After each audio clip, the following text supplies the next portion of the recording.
Good morning, class. Good morning, so this is our guidelines. So classroom guidelines. So nakikita niyo dyan. Please be on time. So sakto naman. Bago mag-alas na dito kayo lahat. So yung dress appropriately. Sakto naman. Tama rin naman. Pare-paras kayo naka-kulay-pula. So be prepared kasi meron tayong guys, so lahat po doon pagtapos so meron tayong quiz at activity. Okay? So please stand up. Then set really straight. Then Mr. Allen. Let us know.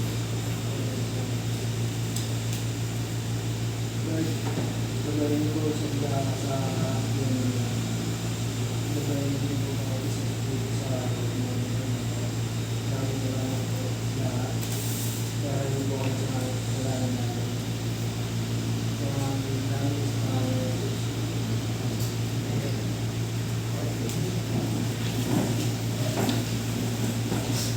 Welcome back, class. So, kamusta naman yung araw ng mga walang pasok kayo?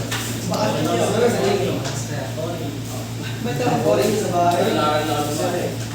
Pero si RG nasa? Trabaho ko siya. Sa dagat. Tayo ba hindi? Okay. So, RG, or class representative, yung attendance natin. Ilan ang ating absent?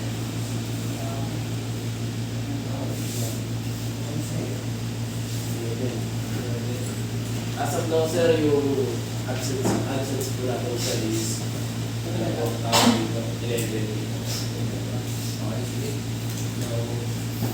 Bago tayo proceed sa ating topic or sa discussion ngayon, so quick recap tayo sa nakaraang discussion natin. So, ano nga ba yung nakaraang discussion natin last week? Yes, Ali. Sir, yung discussion po natin last week is about, it's all about regional cycles. Okay, refrigerant cycle. Thank you. So, sa refrigerant cycle natin, ano yung mga components na ginagamit natin? Anyone? Mga basic components? Yes, Vincent. Compressor. Anyone? Yes, just receiver dryer. Receiver dryer. Yes. Condenser. Yes. Expansion po. Expansion valve. Last. Ano pa yung dinasabi? Evaporator. So, sa lahat ng components na yun, so, sino ba makapagbigay sa akin ng state, pressure, at saka temperature niya? For example, magsisimula tayo sa evaporator. Yes, RD. Sa evaporator, sir, is yung state niya, sir, is liquid, and yung temperature and pressure niya, sir, is tawag ito low po, sir. Then yung compressor po natin is ano po siya, gas and air. Tapos yung ano po niya, yung state niya na temperature is high. Then yung sa condenser po natin, sir, is ano po tawag dito, liquid na po siya. Then yung sa state and pressure niya po, sir, is high. And sa receiver dryer po natin, sir, is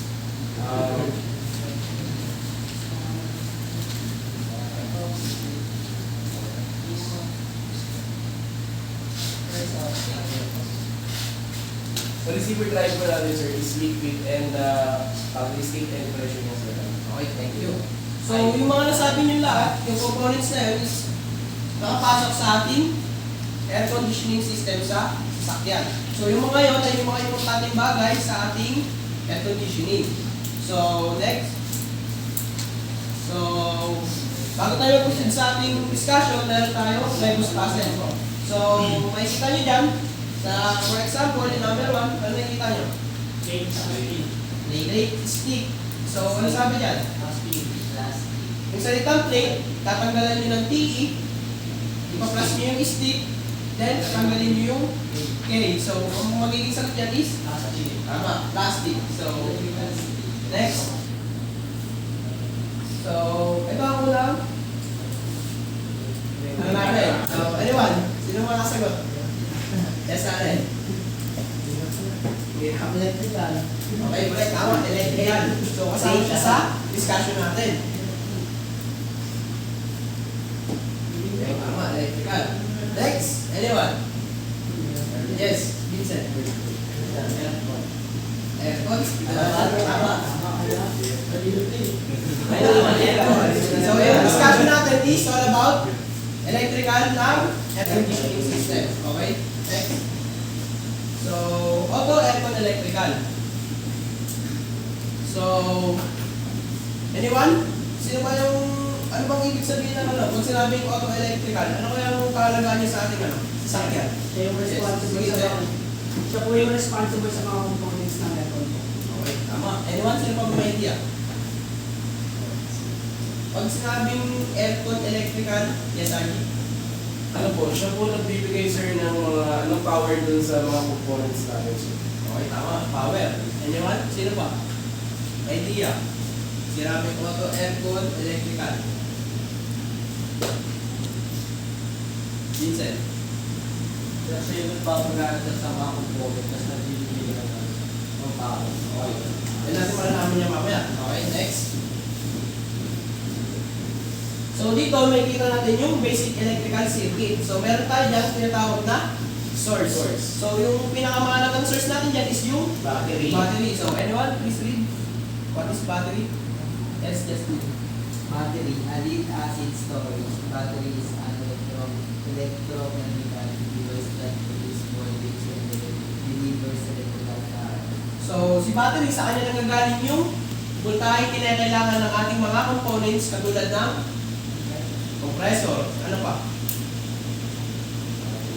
Ano ba yung mga components natin sa basic sa basic refrigerant cycle? Condenser, receiver, dryer. So bago mapagana lahat yun, kailangan natin ng source or ng battery na magagaling sa siyempre sa ating sasakyan. So next. Kaya naman tayo tinatawag na load. So load an electrical load is an electrical component or portion of a circuit that consumes active electric power. So ano sabi dyan? Si load, ano daw ginagawa ni load? Anyone? What is that? Mali yung electric, ay yung load sa bali ko yung electrical power. So ano bang load meron tayo sa electrical components? Ano ba yung mga components natin na kailangan ng load? Compressor, evaporator, yung condenser. condenser. Hindi din, meron yung condenser. Kinakailangan ng load ha? Yung blower. Okay, okay, thank you. Yes, Abby? Kasi, Lower motor. okay, tama, blower. Yung blower motor natin, aux fan, at saka magnetic clutch. Yung tatlong yun ay kailangan ng load. So ngayon si battery, babati siya, mga load na yan. Pero mamaya natin malaman kung paano siya nag-function. Okay, next. Next is circuit breaker. Circuit protection devices are used to protect wires and connectors from being damaged by excess current caused by either an overcurrent or short circuit. Anyone, ano yung circuit breaker? Ano bang trabaho niya sa ating wirings? Yes, sir. Yung trabaho ni circuit breaker sir is to protect the wires. Lalo na sir kapag kunyari nag-overpower yung yung tawag nito, yung sa components lang ng voltage. Yung circuit breaker yung po pwede nating may tawag ito, maasahan na kapag mapili natin yung mataas na voltahe. Okay, tama rin sinabi ni Randy, no? So, yung circuit breaker para siyang fuse, di ba? Siya yung pumuputol na ng kuryente kapag nagkakaroon ng problema. No? So, next. Next is control devices. Control devices are needed to start, stop, or redirect current flow in an electrical circuit. So, si control devices, sa tingin nyo, ano ba si control devices? Saan natin siya makikita? Switch. Tama, switch. So, sa switch, ano bang meron tayo sa switch? Ano siya? Anong ginagawa ng switch natin? Yes. Kung gusto mo para kasama sa yung aircon siya yung bibigay mo sa tamang gusto mo na sa... Okay, thank you. Tama. So, si switch natin, or control devices, siya yung nagko-control kung once na kung anong gustong kung gaano malakas o gaano kabilis yung takbo ng aircon mo or yung blower na gusto mong hangin. So, siya yung mismo mag-on and off ng device. Okay? Okay, next. So, meron tayong conductors. So, conductors conduct electrical current very easily because of their free electrons. Insulators oppose electric current and make poor conductors. So, ano daw ano ni conductors?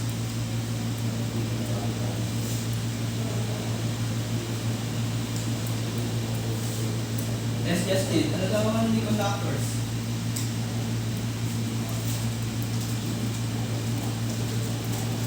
Anyone? Ano ba yung kinakandak niya? Yung electric current. Diba? Para ano? Okay. Para yung flow ng ating electricity is maganda at maganda yung flow ng electricity niya. So next. So proceed tayo sa electrical circuit and components. So ito yung mga components na meron tayo sa air conditioning electrical. Okay, next. So, anyone, sa unang picture, ano yung unang components natin? Battery. Tama, battery. So, sige, next slide. So, ano nga ba ulit si battery? Yes, Justin. Battery, a lead-acid storage. Battery is an electronic device that uses 120 liters electrical current. Pero pakipaliwanag lang kung anong ginagawa ni battery. Bakit kaya nasama si battery sa atin? Kaya just bibigay ng ano sir, taas.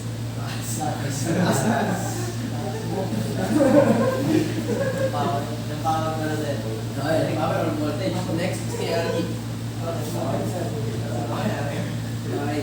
So si battery, ayun nga, sabi na natin kanina, siya yung sa kanya nagkagaling yung supply na voltahe na kailangan ng ating mga components. Okay, next. Anyone, may idea pa kayo kung ano yan? Yes, Vincent. Fuse sir. Okay, fuse. Tignan natin. Ano si fuse?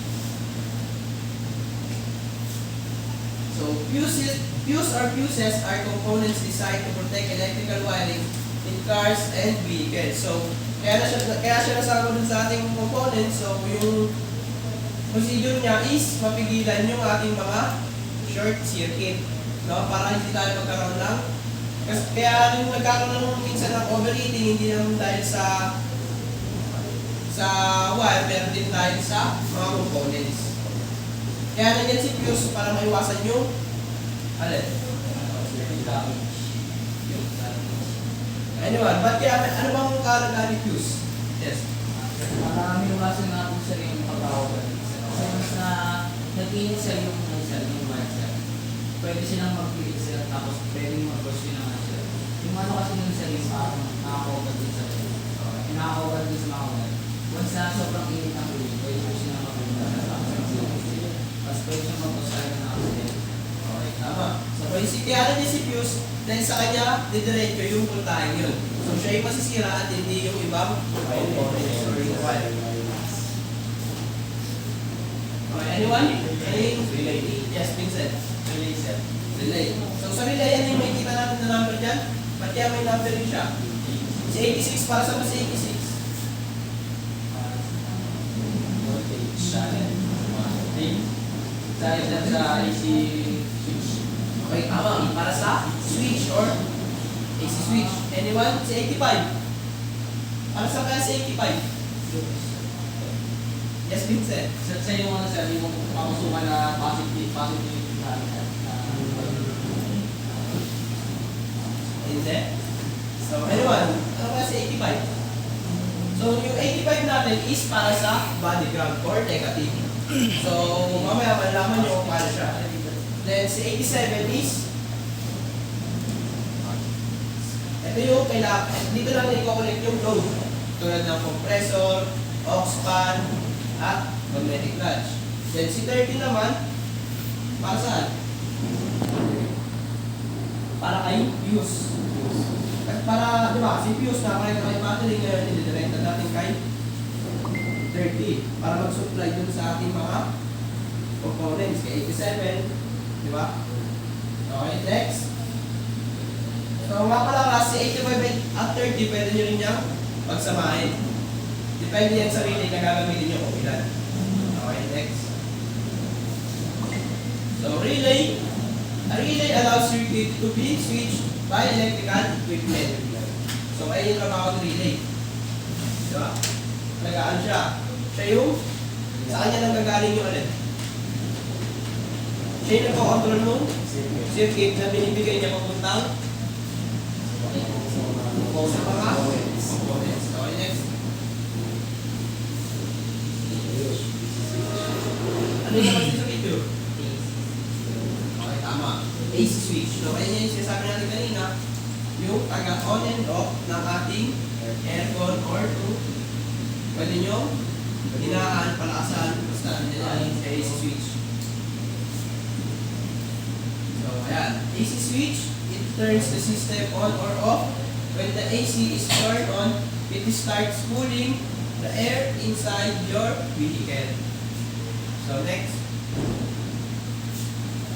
Ano yung napapansin nyo sa ulam?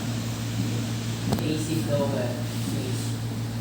AC blower switch. Tama ba? AC blower switch dyan.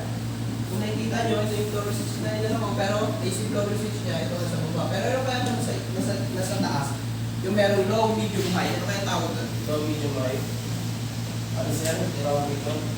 Switch po ng blower. Tama naman yun. Switch ng blower. Pero mamaya natin malaman. Pero mamaya ako explain kasi medyo maano ito eh. Mariyang picture na nalagay. So, tawag yan is resistor block talaga sa kanya. Sa may low, medium, high. Okay, next. Kasi nalagay ko dyan is AC blower switch. Pero ang tawag talaga sa kanya is resistor block. So, needs to create mechanical connection to open and close several circuits that are necessary in regulating the speed of the blower fan. So, ngayon, kay resistor block, bago papunta sa kanya, pag mayroon tayong AC switch, lipat natin ng low, automatic yan dadaloy kay resistor block bago niya iba to kay blower motor. Ngayon si blower motor ay maglalabas ng speed kung ano yung pinundot natin sa AC switch. Okay, nice. Ano yung nakikita dyan? Picture, ano siya? Anong components? Yes, magnetic clutch.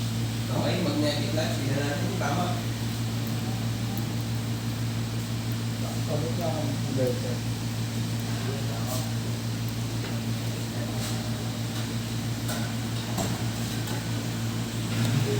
So, may ano sa may compressor. Okay, tama. Si magnetic clutch, makikita natin siya nakadikit kay compressor. So, okay, tama. Doon nakakabit yung belt once na i-start natin yung ating AD. So, next. Anyway, ano yung pan na yan? Condenser fan mounted. Condenser fan motor. Sige, tignan natin kung tama.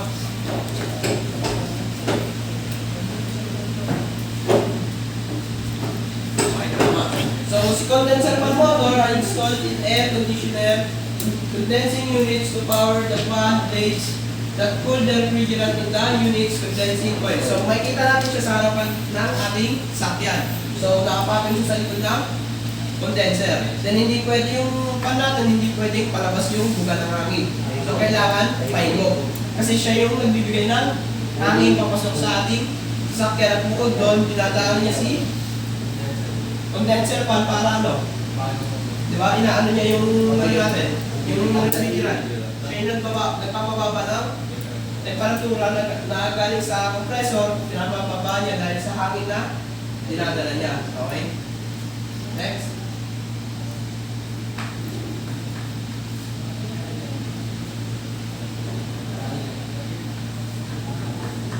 Okay, anyone? Lower motor ba? Tingnan nga natin. Okay, tama. Blower motor. The motor blows heated air through vents when the heating system is in use. Anyone? Ano ba yung trabaho ni blower motor?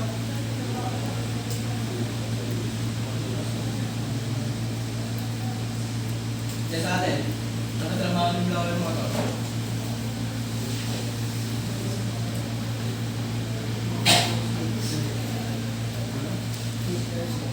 Yung Alin? Yes, Vincent. actually magbibigay siya ng mainit na hangin. Okay, hangin na lang gagaling sa labas, no? Sa ating sasakyan or sa kalsada. Okay, anyone? May katanungan pa kayo sa mga components natin? Naintindihan niyo ba lahat? Okay, next. Okay, so dito makikita nyo yung installation ng ating electrical system wiring. So, paano i-connect? So, makikita nyo dyan, meron tayong battery. So, si battery, papunta kay fuse. Ipapato niya yung current, papunta kay fuse. Ngayon, si fuse, pag-aatiyan yan. So, yung fuse, meron tayo dyan tatlong components na bibigyan ng voltahe. So, anyone? Saan natin makikita isang fuse? Saan nakakonect yung isang fuse? Blower switch. Tama? Ano pa? Relay. Tama. Yung isa pa,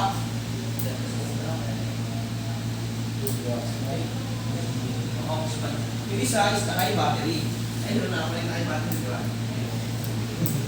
Pero nung ginawa dyan, isang fuse. Pero mamaya sa activity nyo, fuse yung gagamitin nyo. Okay? So, meron dyan nakikita nyo si relay, meron dyan 4 na number, di ba? So, ngayon si 87, saan nakakunik yung 87 natin? Sa dalawang components, kay aux pad at saka kay magnetic clutch. So, ngayon, yung ba't kaya hindi nakakunik yung blower natin kay 87 at kay 87 na doon? Di ba ano rin naman siya, components? Hindi siya rin yung Yung yung blower ng mga konser na kamunit sa blower para malipat mo sila kung gano'n ang switch mo. Okay, tama. Anyone, sino pa may idea?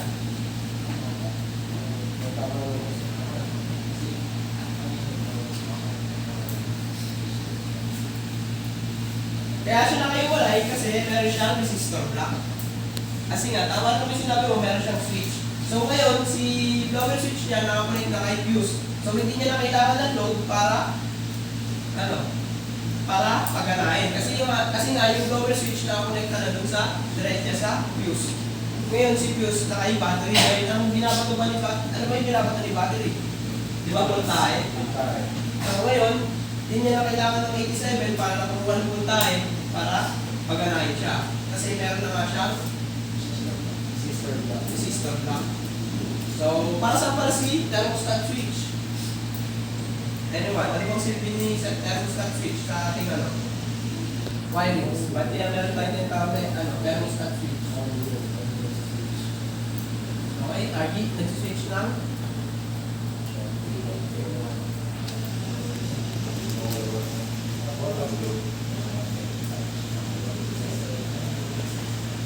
kaya walang po hindi pa kayo pamilyar dyan dahil hindi pa natin na-discuss yan. Thermostat, sir. Oo, Right, sir. sige. Ano sir, yung thermostat ay yung switch dun sir sa may magnetic clutch. Kasi meron yung tawag dito. Parang meron siyang operating hour ata sir. Parang dito. Magkasarap siya sa electric temperature, tapos magbubukas siya sa electric temperature. Okay, yung thermostat switch sir ay yung bumabasa na temperature sir. Okay, tama yung sinabi ni RG, no?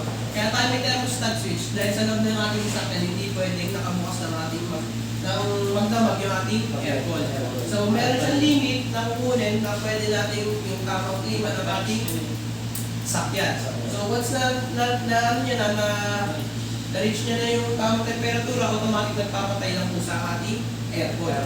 So, once na so, ito, for example, once na, di ba, naka-aircon kayo, nakuha niya na yung tamang temperatura ng lamig sa ating sasakyan. So once na may pumasok na galing labas, ganun pa rin ba yung temperature na meron tayo sa labas ng sasakyan? Yes, sir. Pag may galing po sa labas sir na papasok sir, magbabago po yung temperatura dahil po sa body heat index na papasok po. Okay, tama. So may init na dala yung pumasok at bukod doon nabuksan yung sasakyan natin. So ngayon, hindi yung aircon yung lumalabas, yung lamig. Kasi sinasabi ng iba, di ba, aircon na yung lumalabas, yung lamig yung lalabas. So kaya mahalaga na yung thermostat switch para magkaroon ng control yung lamig na meron tayo sa loob. Kasi hindi naman lahat ng tao is kaya yung ganun lamig. Okay? So, ano naman, pinaintindihan ba kayo sa discussion natin? So, ano nga yung mga components na meron tayo? Sa electrical? Battery, fuse, relay, okay. So, yung mga yan is makikita natin dito sa backup. So, itong backup na to is para sa ating wires. So, hindi pa natin siya paano ngayon, next activity natin siya. Next week, actual. Kasi wala naman kayo alam gamit, di ba? So, ipapakita ko lang sa inyo kung ano yung itsura ng mga components niya.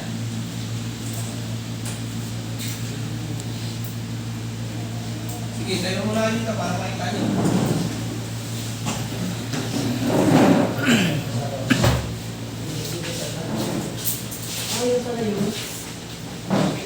Okay.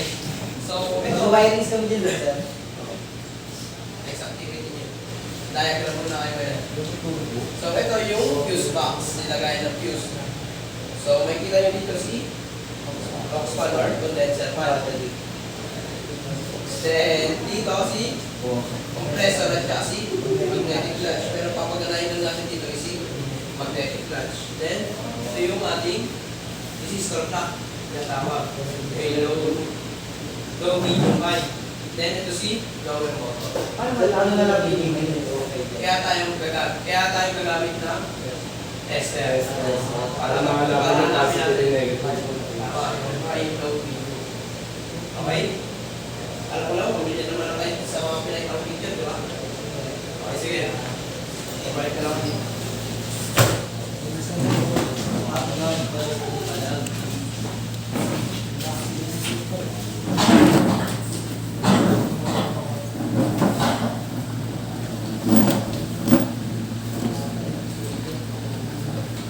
So, pala din na ako ng ano nyo, one lock. Start tayo ng quiz.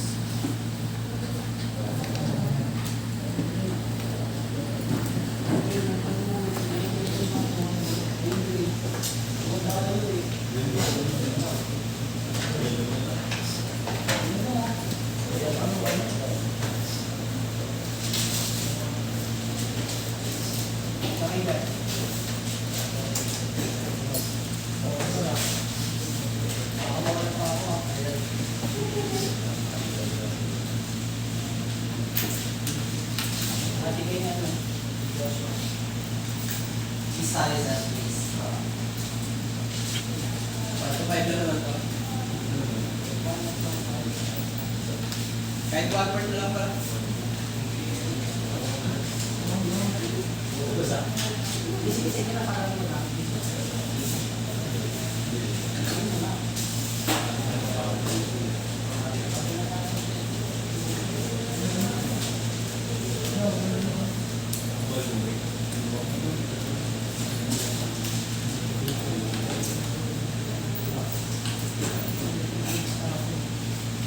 So, ready na kayo? Okay, 1 to 5 lang yan.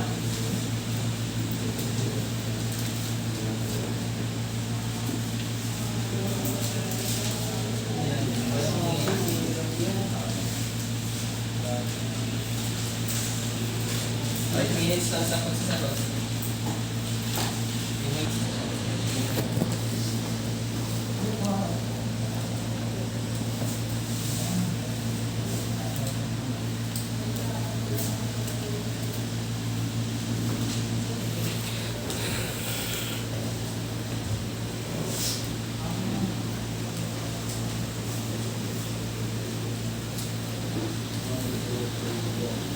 Saan yung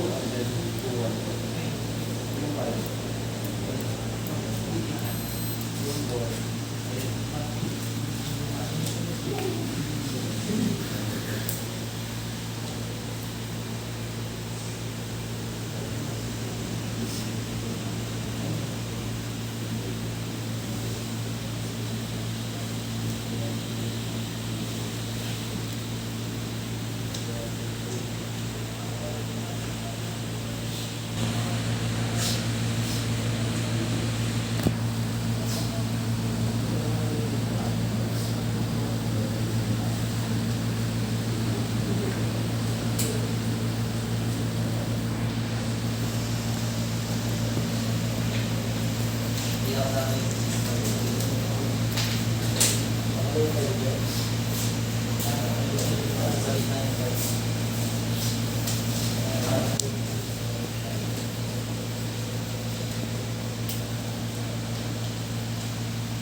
activity niya, may lista dyan ha. So, direction, short band paper. So, meron tayo yung short band paper. So, sige. Pagkakaya ako sa mga quizzes siya lang.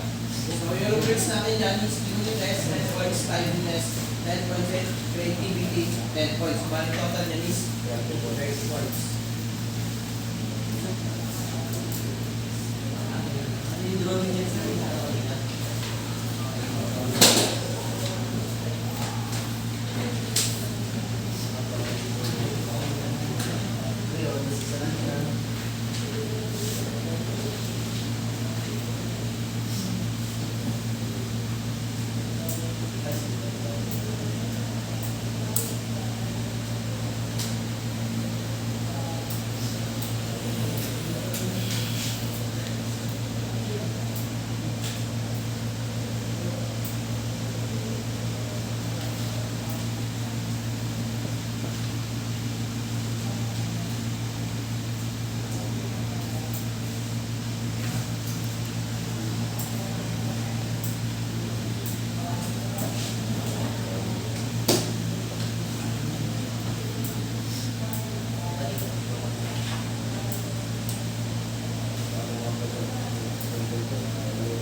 sige. Let's start na. Yes, start na kayo.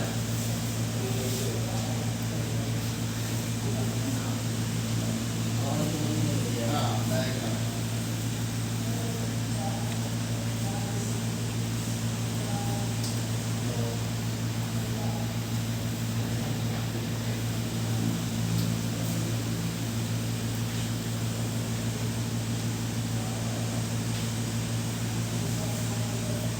Minutes daw.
Tapos na ba?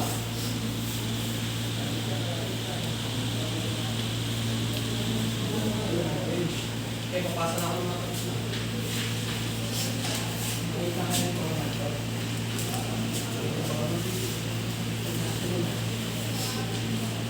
Gawa ko lang bilang maganda yun. Hindi pa ako.